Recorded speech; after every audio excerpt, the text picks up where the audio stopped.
Ingat, sejarah tidak pernah menunggu kesiapan penguasa. Sejarah hanya mencatat siapa yang berani bertindak saat bangsa berada di tepi jurang. Presiden Prabowo berada di persimpangan sejarah, menjadi pemimpin korektor yang memulihkan republik atau menjadi pemimpin kompromi yang tenggelam bersama posisi.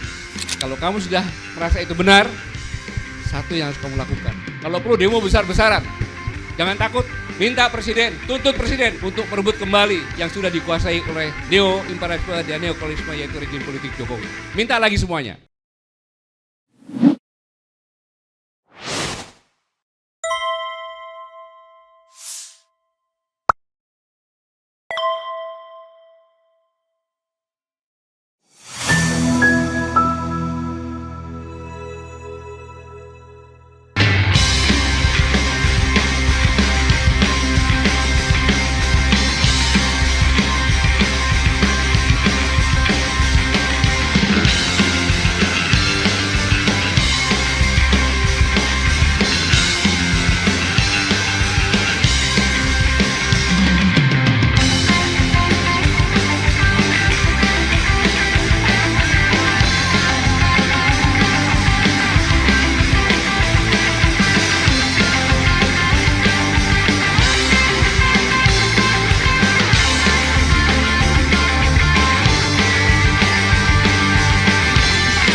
Assalamualaikum warahmatullahi wabarakatuh.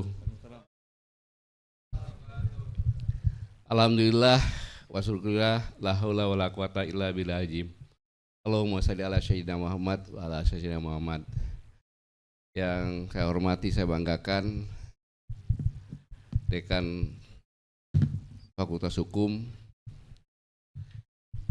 dan seluruh sivitas akademika Universitas Muhammadiyah yang saya banggakan. Khususnya, jadi bingung, kita sepakat dulu. Tadi saya dipanggil di sana Om. Sekarang di sini panggil Kakanda. Kira-kira yang bersiapa ini? Kanda aja lebih muda. Ya? Kanda lebih muda. Ya? Adinda berarti ya? Adinda. Iya kan? Dipanggil Om, kalau panggil Om berarti saya manggil anak kan gitu. Nah, iya. Anak-anak. Kalau Kakanda saya panggil adik-adik. Kira-kira siapa dibilang adik nanti Pak tua gitu. Dibilang nak nanti kayak anak-anak kan gitu. Iya. Gimana kira-kira? Adinda. Oke, Oke, setuju. Adinda. Oh, anak untuk Gibran ya. Terima kasih rekan-rekan sekalian. Ini ada Bang Hersu, Bang Revi, kemudian ada satu siapa saya nggak ingat ini. Tapi ketika saya tanya, saya tahunya ini profesinya dokter. Begitu tanya, gimana kondisi Indonesia? Saya emang dokter Pak, saya udah mendiagnosa bahwa Indonesia sekarang sedang stroke katanya.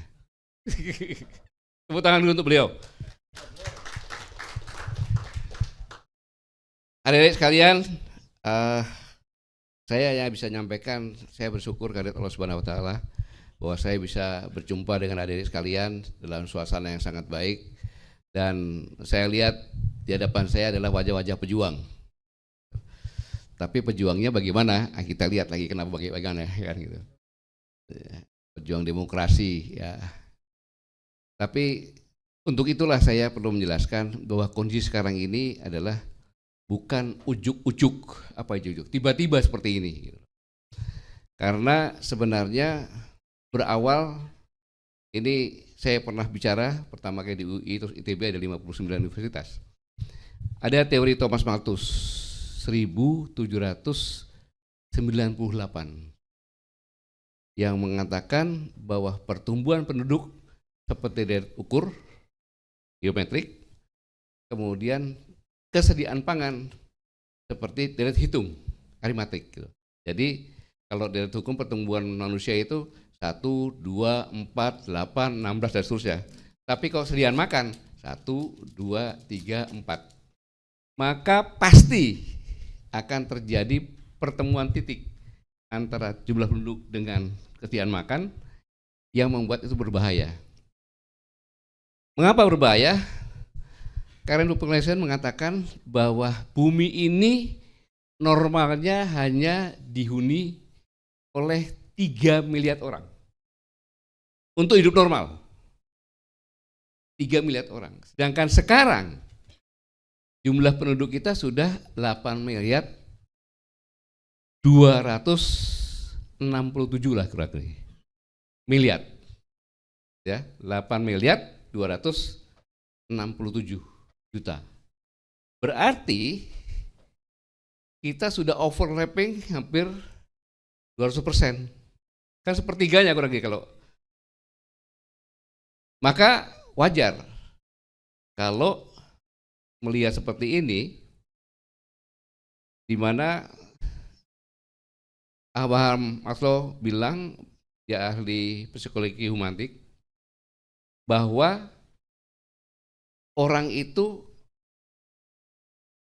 standar hidup yang paling standar, bisa makan, bisa minum, bisa tidur, punya tempat, bisa terima kesehatan. Kalau orang terpenuhi itu, maka dia punya motivasi. Kalau nggak ada itu dulu yang dicari pasti. Nah, bukti lagi bahwa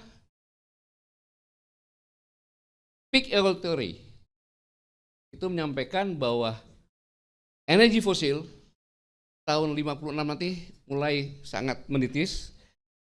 Dalam arti kata seperti kondisi Indonesia.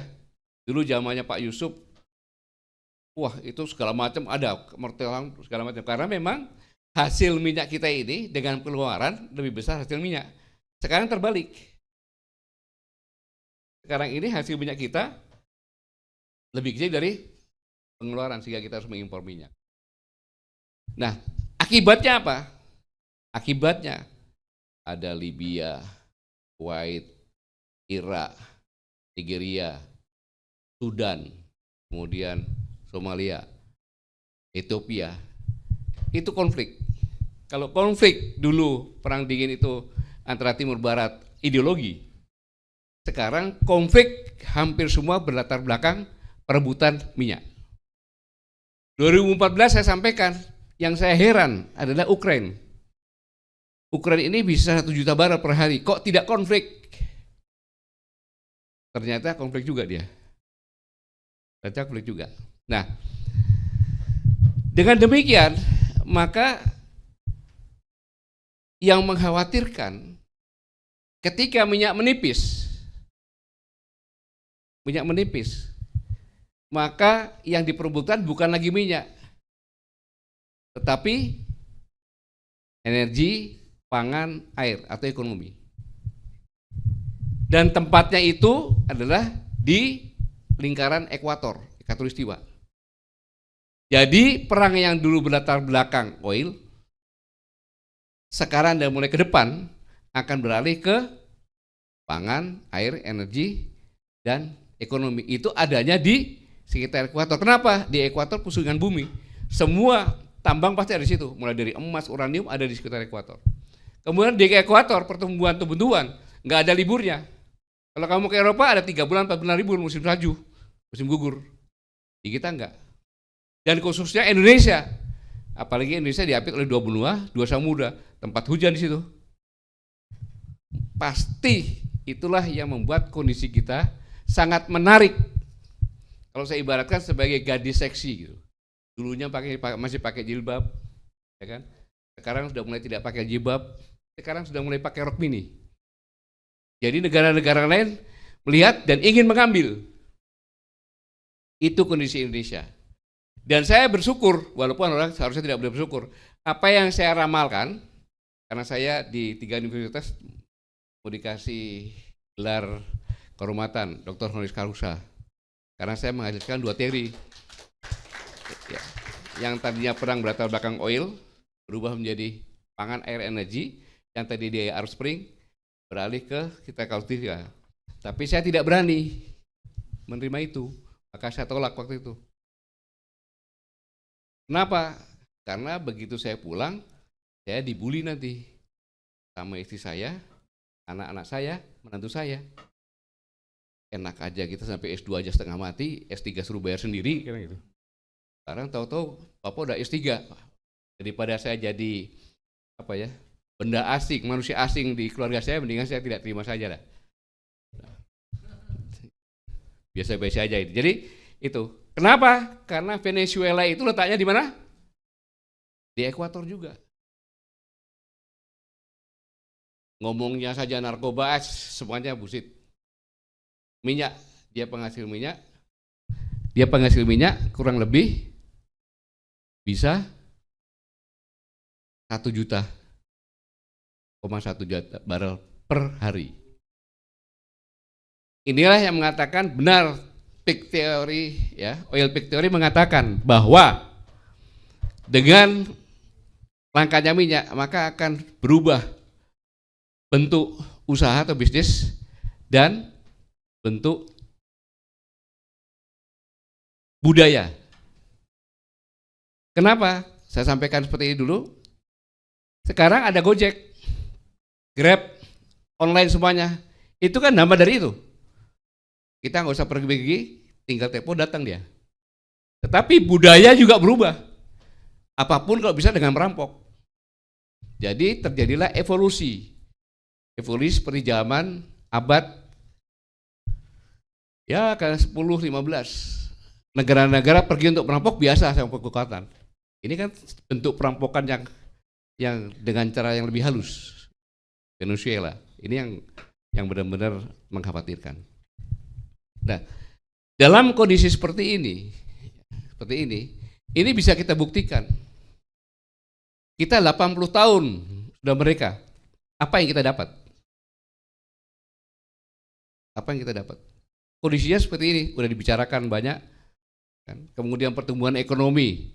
Katanya pertumbuhan ekonomi tadi berapa? 5% ya? 5%. Amartya Sen, ekonom dan filsuf India mengatakan dalam Development of Freedom-nya bahwa pembangunan tidak dapat diukur dengan nilai pertumbuhan ekonomi, melainkan oleh kemampuan nyata manusia untuk menjalani hidup bermartabat. Contohnya saja kita cerminkan negara kita aja. Apakah Amartya Sen ini bilang benar pertumbuhan ekonomi 5 kayak gitu. Tetapi apakah kita semuanya bisa hidup bermartabat? Dan pembangunan adalah untuk memperluas kebebasan real manusia. Apakah Anda bebas? Ada teman-temanmu yang ditahan 1 bulan, yang menyuarakan Gibran? Itu kan bukan kebebasan namanya. Menyampaikan pendapat kok tinggal jawab aja nih. Gibran ini istilahnya benar. Kalau bisa menunjukkan istilahnya benar, baru kamu boleh ditahan. Fitnah kan gitu harusnya. Tetapi itulah kita.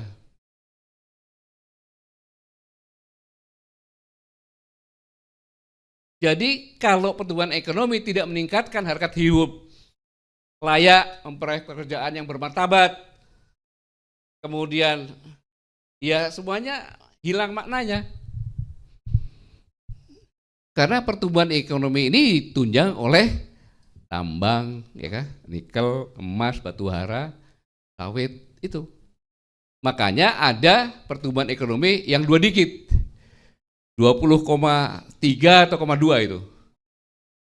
Morowali. Maluku Utara juga. Pertumbuhannya tinggi, tapi lihat di sana masih miskin. Kalau dilihat dengan kemiskinan, kan gitu. Kalau kemiskinan katanya kita, menurut penilaian kita ini, berapa persen itu Bang? Gini rasionya aja 0,375, itu tinggi sekali itu. Rasionya. Kemudian pertumbuhan ekonominya itu 5, tetapi tingkat kemiskinannya itu katanya cuma berapa? 18 sekian kan gitu. Yang miskin, tetapi menurut Bank Dunia 60% lebih dengan standar penghasilan kurang lebih sekitar ya 3,8 US dollar. Jadi ini semuanya agak mengerikan gitu. Makanya kalau kita lihat judulnya harusnya itu ditambahin tuh. Dialog kebangsaan 80 tahun tanpa pemerataan. Apakah generasi muda kita menerima warisan atau menjadi jongos di negeri sendiri? Gitu. Apakah tahun 45 nanti menjadi generasi emas atau generasi cemas? Ini latar belakangnya supaya adik-adik sekalian paham kenapa kejadian seperti ini. Maka sebenarnya kita ini sudah, karena sudah jam 16 nih, ya, tanya jawabnya supaya agak panjang. Kita ini dari semua yang ada hal-hal yang aneh-aneh yang sangat membahayakan. Contoh kepolisian, Kapolri membuat keputusan polisi nomor 10, ya kan? Nomor 10. Sedangkan keputusan ini keluar setelah Mahkamah Konstitusi kan, keluar, sehingga nggak tahu gimana logika berpikirnya itu. Kan tata undang-undang itu tidak boleh melampaui undang-undang yang atas. Untuk menempatkan personil aktifnya bisa di 17 lembaga dan kementerian. Bayangkan itu, aktif. Selanjutnya ngomong, kalau perlu presiden menjadikan PP 10. Dan presiden menyambutnya. Ini kan logika berpikirnya, sekarang tangan Kapolri bersih. Iya dong, tangan Kapolri bersih, diambil alih oleh presiden. Nah, ketika diambil alih presiden, PP juga bertentangan dengan konstitusi. Yang lebih detail nanti bisa tanyakan sama Cadas nanti gitu. Jadi ini dari seperti ini jelas sangat berbahaya. Secara gamblang kita melihat, oh berarti presiden tidak bisa menertibkan kepolisian nih. Logika berpikir saya seperti itu loh. Boleh-boleh saja seperti itu. Karena seperti itu gitu. Muncul lagi sekarang ini. Ya kan? Undang-undang KUHP nomor 1 2023. Karena ada masa reses, masa vakansi nih saya ya. Tadi dijaga oleh Pak Refli. Gitu. Sehingga baru ya kan. Dan ini adalah, saya ingatkan, mudah-mudahan presiden mendengar. Ini adalah bom waktu yang dibuat oleh Jokowi. Gitu. Bom waktu yang dibuat oleh Jokowi. Ketika orang berkumpul tidak bisa, ketika orang bicara, kan penghinaan kepada institusi atau kepada pejabat negara kan dengan kritik kan beda-beda tipis. Kita tahu kan sekarang kan, kritik dibilang penghinaan. Ketika orang berkumpul nggak boleh, kritik nggak boleh. Kemudian penangkapan mahasiswa dianggap prosedur, penahanan wajar. Nanti pasal-pasal dikasih tahu. Ini akan demokrasi, ini membuat rakyat diam. Demokrasi pelan-pelan turun. Tetapi kalau udah pada klimaknya, ya, yang berbahaya, rakyat ini akan berbicara bukan di dalam, keluar. Jadi markasnya demonstrasi aktivis itu nanti lewat media sosial dia ngomongnya keluar. Ketika keluar bisa disosialisasikan. Bahayanya Indonesia akan disebut negara yang tidak demokrasi. Hanya dengan satu kalimat, saya datang ke Indonesia untuk menegakkan demokrasi. Selesai kita. Jadi pemerintah juga harus waspadai ini. PP, undang-undang PP, kemudian undang-undang yang baru ini akan diundang-undangkan, pasal-pasalnya saya melihat ada seperti itu. Seolah undang-undang ini untuk membungkam dan untuk penguasa gitu. Yang tidak mau dikritik. Bukan buatan Presiden Prabowo, tetapi ini buatan jangan Jokowi. Yang berapa kali ditunda-tunda, kemudian DPR rapat secara diam-diam, lalu diundangkan ini. Jadi ini adalah bom waktu. Maka mungkin saya juga heran, apakah staf-stafnya tidak memberikan masukan kepada beliau, saya tidak tahu. Nah dari kesemuanya ini untuk lebih singkat lagi, ya, bahwa yang paling penting adik-adik sekalian, tolong saja, yang paling penting dari semua tadi, bahwa Indonesia adalah target dari neo-imperialisme dan neo-kolonialisme. Pertanyaannya, apa yang dikuasai? Ini yang dikuasai. Jadi kalau ada adik sekarang, kenapa saya seperti ini? Gitu. Karena neo-kolonialisme itu target sudah berjalan. Dia menguasai pemerintahan dan birokrasi. Bagaimana cara menguasainya? Yaitu dengan pilkada. Tujuannya agar bisa mengendalikan presiden, wakil presiden, mengendalikan gubernur, bupati, wali kota. Dengan pilpres kemarin. Kan buktinya Gibran masuk kan? Tujuannya bisa mengendalikan pemerintahan kan? Tapi bisa nggak? Kita lihat aja nanti. Sementara sekarang ini masih terlihat seperti itu kan gitu. Tapi nanti kita lihat. Saya yakin mudah-mudahan tidak. Tapi presiden, bupati, wali kota, gubernur, loh semuanya tuh dengan undang-undang dari Departemen Dalam Negeri, PLH, kan bupatinya kan bukan bupati asli kan dalam proses ini kan? Itu yang berbahaya. Kemudian apalagi yang dikuasai? Politik. Parpol, ormas, ketua-ketua parpol yang bermasalah dibiarkan, habis itu disandera. Kemudian pilkada juga. Kemudian LSM, media dikuasai. Bahkan ormas NU dikasih tambang. Ya kan? Muhammadiyah juga dikasih tambang. Sudah dikasih masuk atau harapan? Sudah dikasih Udah dikasih, bayangin. Padahal Muhammadiyah ini adalah organisasi yang paling kaya. Iya kan? Ya? Amal usahanya luar biasa.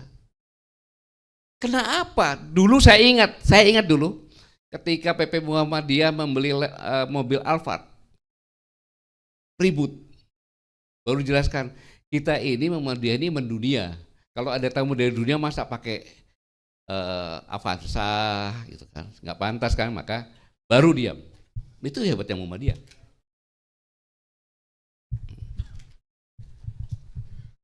LSM, media, semuanya udah dikuasai. Terus ekonomi dikuasai.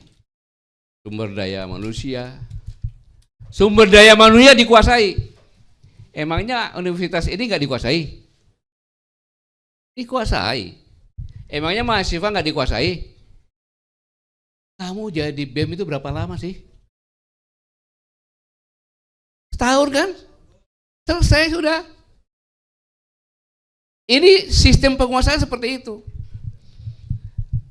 Guru besar, berani nggak dia bicara? Nggak bisa. Dokter bicara, dia tahu kalau nggak bakalan jadi profesor. Selesai. Ada teman saya itu. Akhirnya dia bilang, saya tetap akan bicara. Kenapa? Daripada saya profesor masuk neraka, dia bilang gitu. Biarin aja saya dokter aja, tapi masuk surga. Sudah dipegang semuanya, dikuasai semuanya. Apalagi sumber daya alam, jelas sudah lihat kan, dikuasai. Sumber daya buatan, infrastruktur, mereka semua yang bangun walaupun nggak jadi nggak dipakai. Pertanyaannya siapa yang menguasai? Ada yang tahu? Ya? Yang kuasai ini adalah rejim Jokowi. Rejim politik Jokowi, bukan sendirian, rejim politik Jokowi yang menguasai. Itulah yang membuat negara kita itu sekarang seperti ini. Jadi hebatnya mereka itu menggunakan boneka-boneka dari negeri sendiri. Itu saya sudah sampaikan 2014 dengan judul Proxy War. Mari kita buktikan bahwa negara ini sudah terkena ini. Ya, kita buktikan. Ini buktinya. Kita lihat kriteria negara kuat standar global. Ada enggak Indonesia di situ? Lihat. Kekuatan sains, coba lihat. Kekuatan finansial, kekuatan sains. Apa kira-kira inovasi-inovasi yang ada dari Indonesia? Mobil SMK, Mobil gaib apa? Dulu masih ada, Nurtanio masih produksi, sekarang masih produksi Nurtanio. Mana? Pindad apa yang dihasilkan? Industri strategis lainnya apa lagi? Kemudian kuat dalam finansial. Nggak usah banyak bicara, cukup saya jelaskan, hutangnya banyak itu nggak mungkin kuat finansial, betul nggak? Hutangnya aja banyak. Ya kamu yang nanggung, saya udah mati nanti.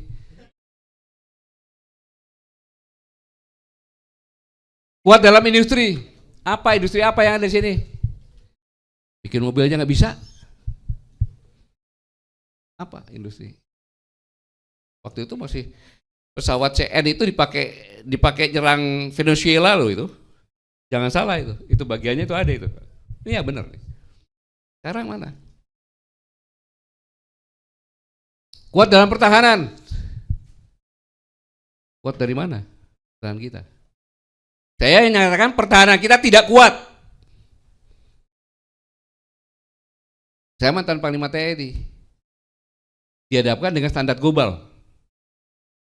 Tujuannya apa? Supaya Presiden mendengar dan sadar memperkuat pertahanan sekarang ini. Waktunya Venezuela itu bercermin kita harus seperti itu. Jangan tergantung dengan yang lainnya lagi tentang pertahanan.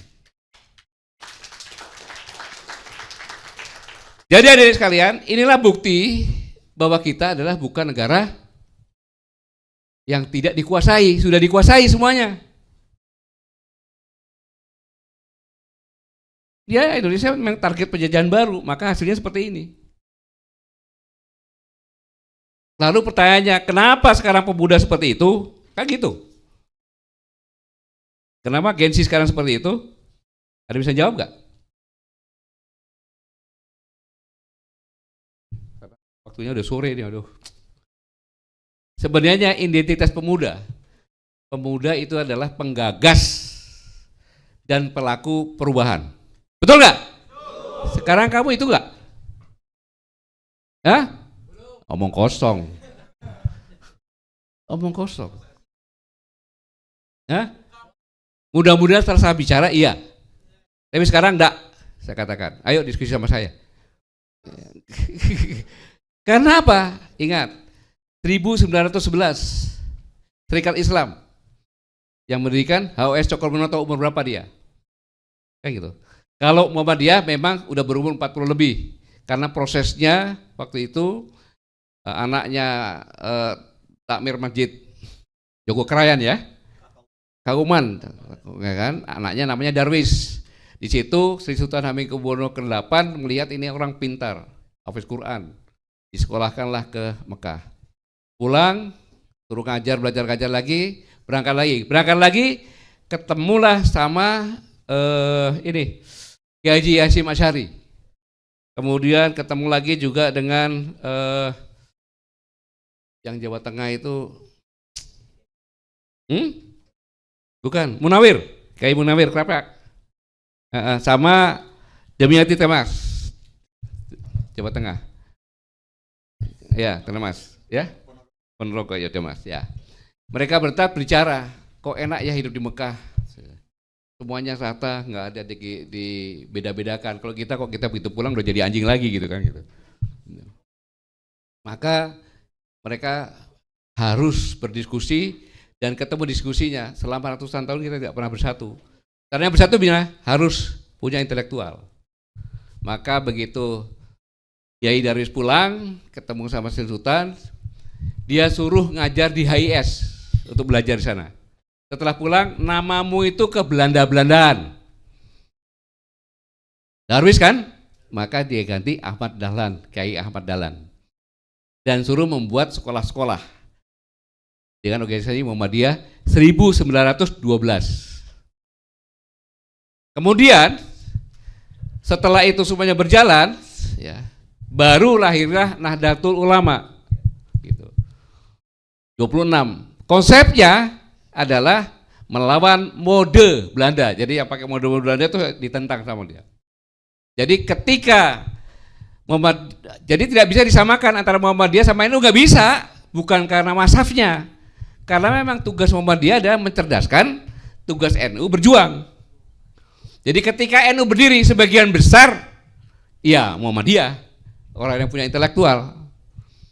Buktinya apa? Buktinya setelah kurang lebih 14 tahun, ya kan?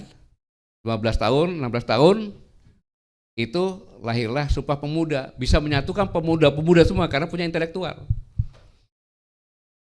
Ketika pemudanya bersatu, nih dengar nih, ketika pemudanya bersatu, yang tadinya 200 tahun lebih nggak merdeka, cuma perlu 17 tahun. Itulah hebatnya pemuda. Tetapi pemuda itu bukan hanya memerdekakan saja, sudah memerdekakan saja, ikut juga dalam pembangunan. Itulah yang namanya penggagas, juga pelaku. Sehingga ketika diserang lagi oleh sekutu di Surabaya, pemuda-pemuda yang tadinya itu berjuang mempertahankan. Ketika itu selesai, kalau pemuda seperti ini kalau jadi presiden gawat gak? Gawat, mau apapun juga bisa. Maka Bung Karno bicara, beri aku berapa? 1000, ya 1000 orang tua akan kucabut Semeru dengan akarnya. Beri aku 10 pemuda akan kuguncang dulu. Artinya pemuda sebagai alat, untuk dinamisasi, gitu. Mulai dari situlah maka lahirlah Menteri Muda, terus Menteri Pemuda dan Olahraga sampai dengan sekarang. Yang penting berolahraga dan sehat. Karena pemuda itu bahaya kok dia bangkit. Sampai sekarang gitu. Paham ini ya sekarang ya? Makanya susah. Apalagi sekarang ini lebih susah lagi. Kenapa? Karena kalau dulu sekolah nak sekolah nak, cok sekolah cok. Biar kamu pinter, kalau udah pinter kamu lawan Londo tuh, lawan Belanda dengan otakmu. Jadi mereka sekolah itu pinter untuk berjuang, kan, membesarkan calon negaranya, kata negaranya, betul nggak? Sekarang dua orang tua, kamu sekolah, ndang pinter, yang pinter, ya kan? Oh, yang pinter loh, ya kan? Kemudian kerja, kaya, sukses. Jadi kesuksesannya itu kaya. Jadi bukan kepintaran untuk membangun bangsa. Ini yang harus kita switch. Kepintaran itu untuk bersama-sama membuat bangsa ini supaya tidak miskin. Sehingga kau bisa bicara, Monyong, kamu boleh kaya, tapi jangan kita miskin dong. Kan gitu. Tidak dilarang negeri ini kaya, tetapi yang lainnya jangan miskin. Sekarang beda. Gua kaya banget, lo miskin enggak, emang gua pikirin. Gitu. Sebenarnya permasalahannya di situ.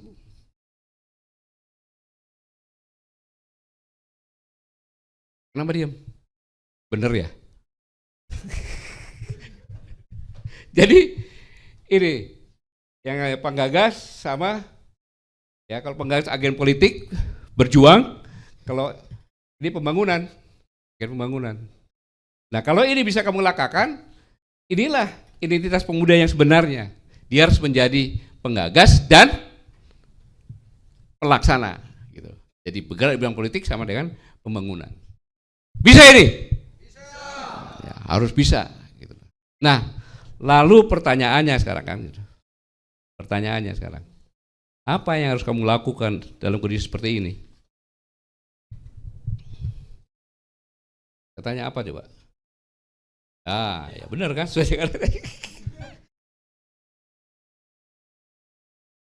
Apa lagi?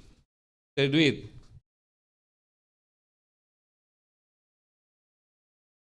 Iyalah, apa lagi?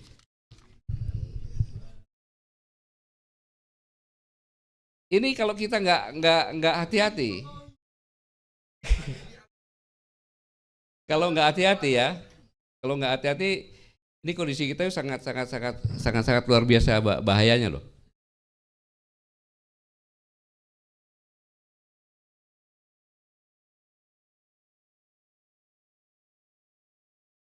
Ya ini benar-benar mengerikan kondisi sekarang ini. Sehingga ada pernyataan Gen Z kan yang mengatakan, dengar saya baik-baik, Belanda 350 tahun menjajah negeri ini, tapi gunung tidak digunduli segila ini. Sungai tidak diracun sebangsat ini. Kita merdeka 80 tahun. Gunung digunduli, sungai jadi comberan, hutung segunung, infrastruktur sebangun asal jadi salur roboh. Ini bukan salah penjajah masa lalu. Ini adalah ulah tangan-tangan serakah hari ini. Hutan dijual, tambang digali sampai perut bumi robek, dikeruk sampai nelayan tenggelam, rakyat disuruh sabar, rakyat disuruh ikhlas, sementara kalian berdasi, duduk empuk, kenyang dari penderitaan bangsa sendiri. Jangan teriak nasionalisme jika Anda menelanjangi negeri ini. Jadi jangan tanya siapa penjajah. Siapa penjajahnya? Itu bukan Belanda. Penjajah itu pengkhianat yang bersembunyi di balik jabatan dan makan bangsanya sendiri. Itu gengsi, bukan saya yang bicara itu. Maka saudara-saudara sekalian, Presiden Prabowo berada di persimpangan sejarah.